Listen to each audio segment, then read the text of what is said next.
Well, let's talk now to Paul Levin, who's the director of Stockholm University's Institute for Turkish Studies. Welcome back to the programme, Paul. So ahead of these elections on Sunday, people thought this would be a much closer contest, didn't they? How surprising is it that it has been so close? Rather, it hasn't been close. Erdogan has been so close to it. Let me start that again. How surprised have we been about what we've seen? Yeah, no, I think you're absolutely right. Many observers were looking at the polls. The polls were, frankly, they were a little bit all over the place. It was a tight race, according to many polls. But the ones that were deemed reliable tended to have the opposition ahead. The opposition projected a lot of confidence, and we're talking about winning the first round, getting as much as 60%, they were saying. And not only did they fail to get 50% or let alone 60%, but they ended up being significantly behind Erdogan. With some 45 to his 49%. So that was a surprise, and I think that the opposition, even though, frankly, they did better than the party, the main opposition party has ever done in parliamentary elections, they are demoralized and disappointed right now. There was a very high turnout, though, wasn't there? Do you think that level of engagement will be sustained into the next round?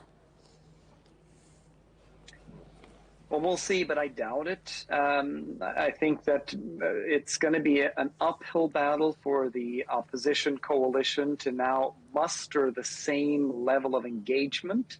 My guess, there's 2 weeks now, and we're going to have a new campaign, so anything can happen. But the sense right now is that it's going to be quite difficult for the opposition to get people to care enough to go out and vote. But we'll see. Voter turnout is generally high in Turkish elections. And the figures we've had so far suggest that Erdogan's alliance has the parliamentary majority as well. How could this stronger than expected performance in this area affect opposition supporters going forward? Well, I think it just adds to the sense of demoralization that the opposition likely now feels. It was not a fair playing field. It's important to underline that the system in many ways was rigged in favor of the government. Media attention was skewed heavily in favor of Erdogan. And also new election laws probably helped the ruling coalition retain the majority in parliament.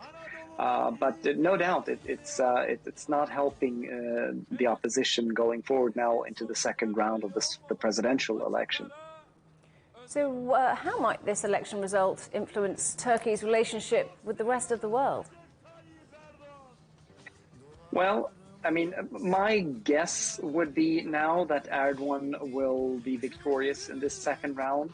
I could be wrong, but that's my hunch right now. And if he secures a significant margin, he will go into the Turkish 100-year anniversary, the 100 years since the birth of the Turkish Republic this fall, celebrating having secured another 5 years.